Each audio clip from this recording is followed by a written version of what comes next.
None of us are blind to the horrors of the world we live in. Mankind is capable of all sorts of depravities, given the right blend of circumstance and choice.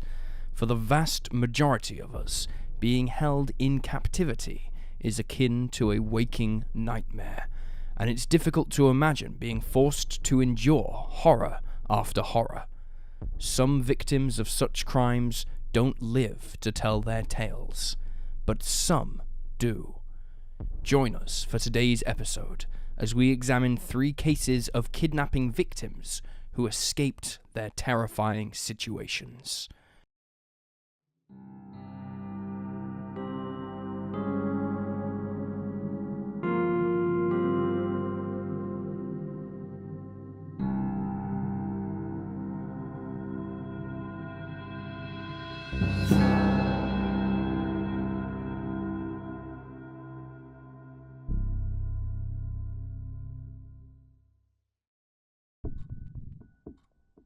Colleen Stan.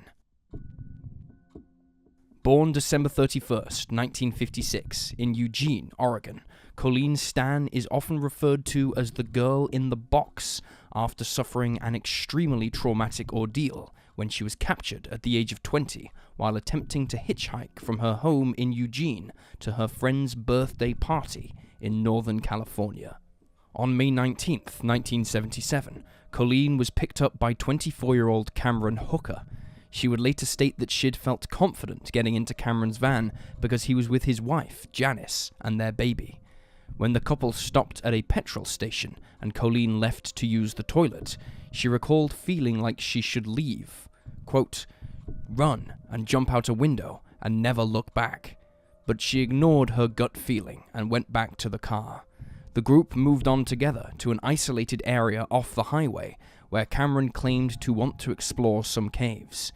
Instead, while Janice and the baby got out to play, he held a knife to Colleen's throat, tied her up, and placed a 20-pound wooden box over her head, which saw her world plunged into darkness.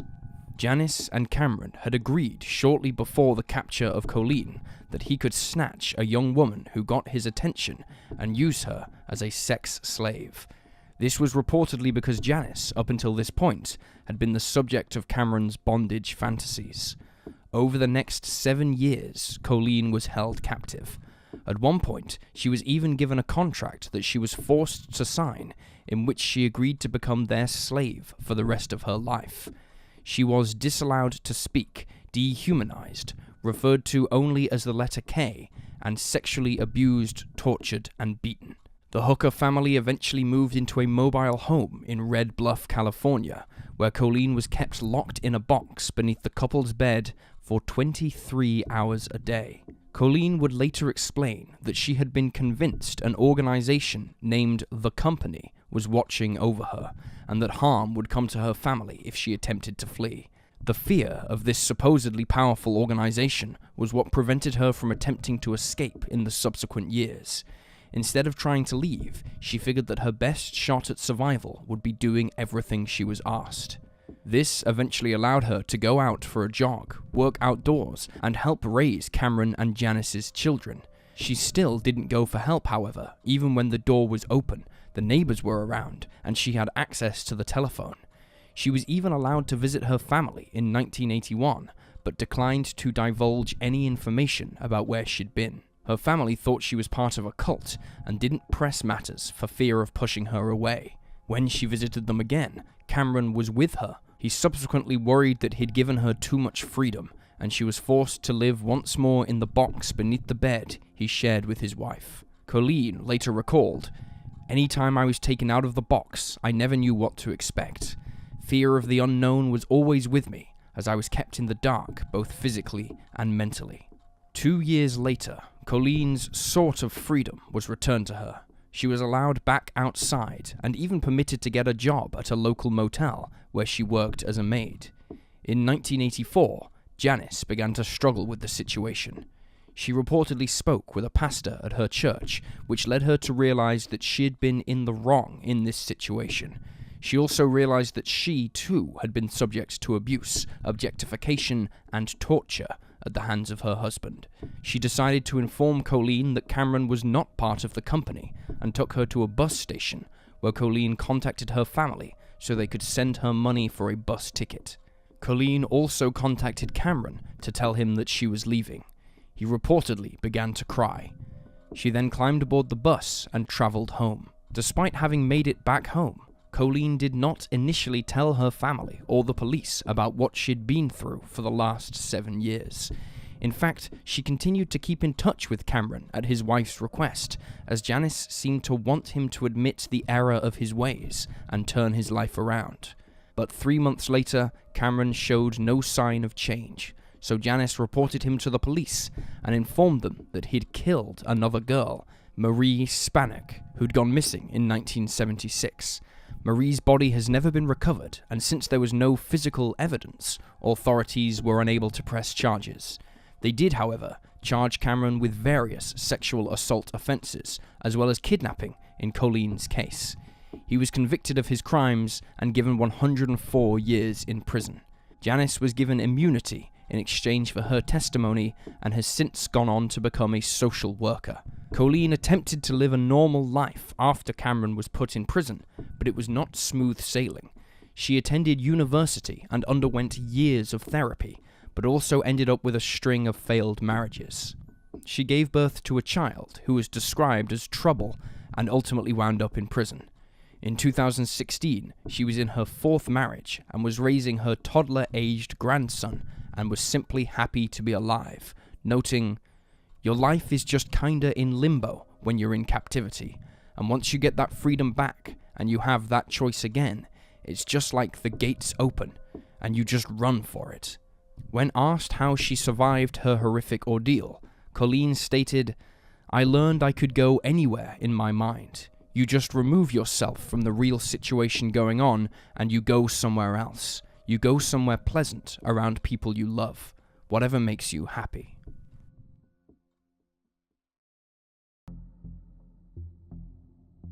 Tina Marie Risico. Christopher Bernard Wilder, better known as the Beauty Queen Killer, was an Australian-American serial killer who terrorized the US beginning in 1984. Known to capture young women and girls, Wilder posed as a photographer and would lure his victims in before subduing them. They would subsequently suffer horrific violence, including rape and torture, before Wilder killed them. On April 4th, 1984, 16-year-old Tina Marie Risico was applying for jobs in the Del Amo Fashion Center in Torrance, California, when she was approached by Wilder, who had cameras around his neck.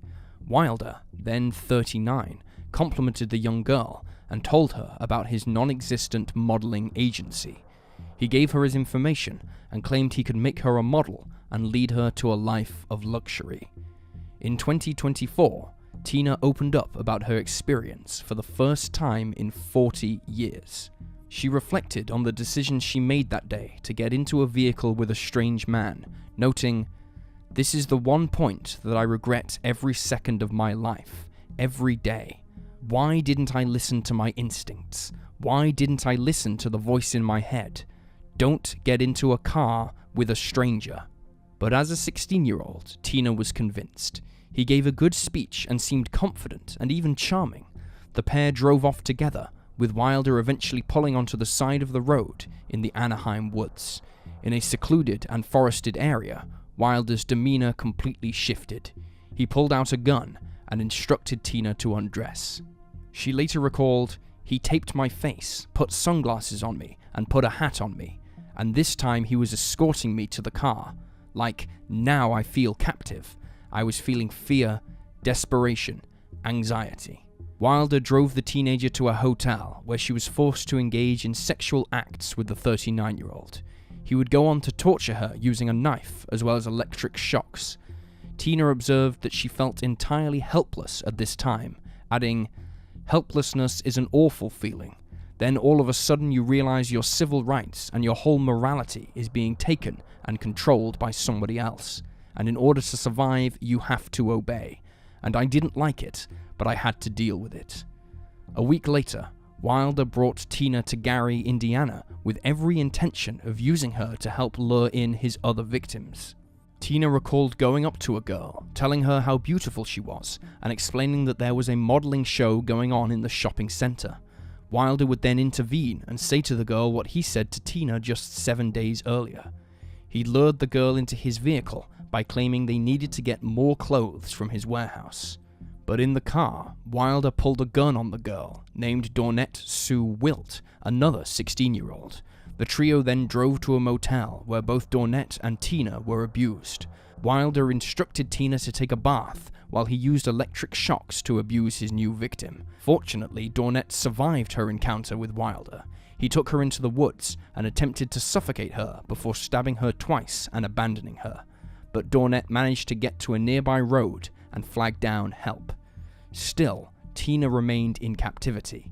In Victor, New York, Wilder came across 33-year-old Beth Elaine Dodge, who he forced into a car. He had his teenage victim follow in Beth's vehicle.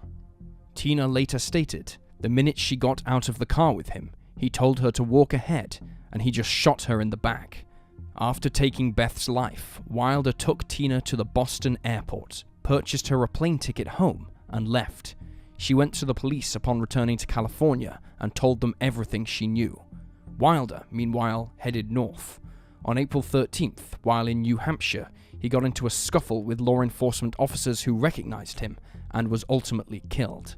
To this day, Tina struggles with the notion that she survived while others did not, stating, "Why did I survive and they didn't? I don't know."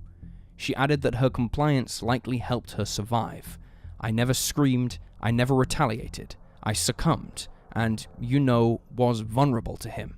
I don't like playing games, but it was a game. I'm gonna survive in playing this game." She also theorized that her violent upbringing enabled her to endure, noting that her mother often hung about with members of motorcycle clubs and that sexual abuse was not new to her.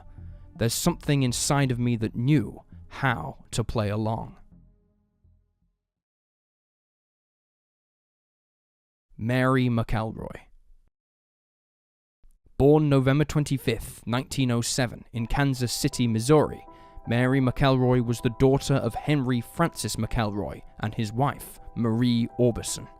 Henry was a prominent local figure and politician, the first city manager of Kansas City, who took office in 1926, meaning that the entire McElroy family was recognizable and known for its power and wealth. And this is why, in 1933, they became the targets of a ransom demand.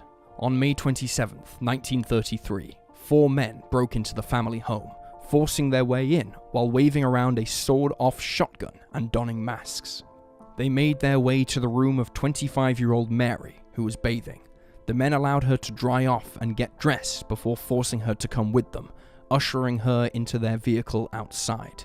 New York Daily News reported that when told they were going to demand $60,000 in exchange for her safe return, Mary replied, "I'm worth more than that." By all accounts, she did not take the situation seriously at all, seeming rather blasé about what was happening. After blundering into their vehicle, the men drove to a farmhouse in Shawnee, Kansas, which one of them owned.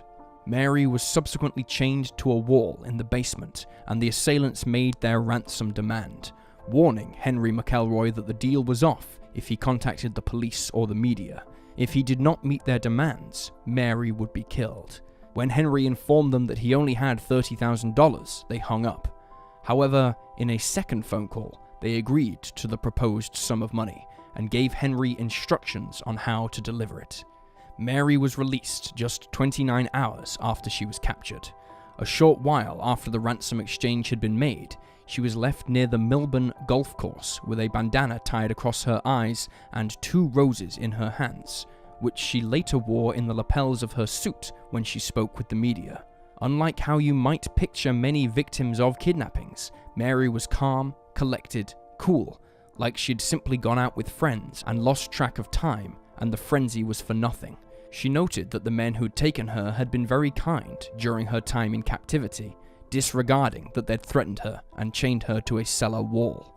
It didn't take long for the culprits to be found. Walter McGee, a 37-year-old ex-convict from Oregon, was the first to be captured. He was discovered in Texas with $9,000 in bills, the serial numbers matching those on the ransom money. A few hours into his interrogation, McGee revealed everything, including the names of his accomplices, his brother George, as well as Clarence Stevens and Clarence Glick. The four men had been drinking one night when they began discussing the idea of taking someone for ransom, and their target became Mary McElroy. The remaining members of the group, except Clarence Stevens, who remained at large, were rounded up and arrested, and the home where they kept Mary captive was located. Upon entering the cellar to confirm that it was where she'd been held, the 25-year-old collapsed to the ground. Walter McGee went on trial in Jefferson City in July of that year.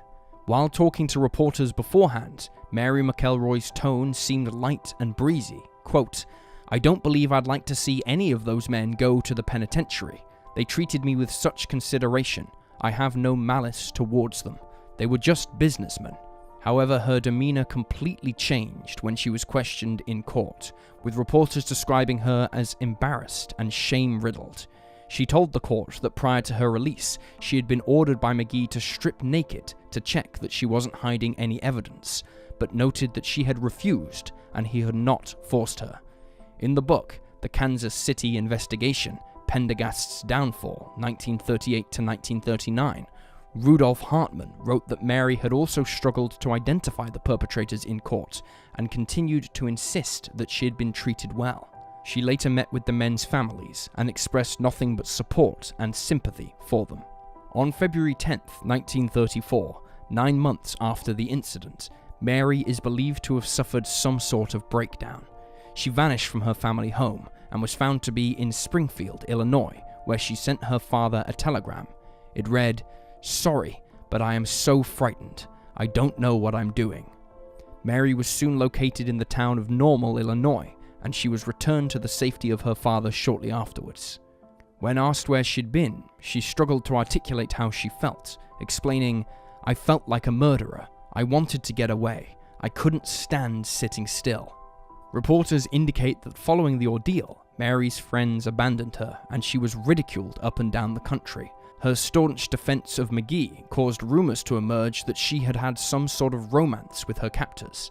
She reportedly joked to her father about what she'd been through to try and lessen his burden. Henry was known for being lenient with criminals, so there were some who felt that his daughter's abduction was his own fault, but his reputation had been damaged further when it was discovered that the ransom had been reimbursed with city funds. Walter McGee was ultimately convicted on March 10, 1935, sentenced to death by hanging. This harsh punishment had come at the insistence of the DA, who wanted to make an example of him. McGee was the first kidnapper to be sentenced to death in the history of the US. His execution date was set for May 10th, which prompted Mary to fight against the death penalty and attempt to pull favors, which would see McGee's sentence commuted to life in prison. In April, she wrote to the governor, stating, "Walter McGee's sentence has hung as heavily over me as over him. Through punishing a guilty man, his victim will be made to suffer equally. In pleading for Walter McGee's life, I am pleading for my own peace of mind." Henry McElroy supported his daughter's beliefs, and on May 7th, McGee was granted a stay of execution. Mary frequently visited both the McGee brothers and Clarence Glick in prison. By all accounts, Mary struggled to adjust to life after the kidnapping, and she went on to suffer several nervous breakdowns in the subsequent years. She continued to live with her father, and after his 1939 death, she became reclusive. On January 21, 1940, she was found dead in her bedroom by a maid, having taken her own life with a small handgun. Her suicide note read, quote, "My 4 kidnappers are probably the only 4 people on Earth who don't consider me an utter fool. You have your death penalty now, so please give them a chance. Mary." Reportedly, the evening before, she had called a few friends and asked them to spend time with her. They had all declined. And there you have the facts. Please leave a comment down below with your own thoughts and reactions, and remember to like this video and subscribe to support the channel. Thank you for watching. Stay alert, stay safe, and I'll see you next time.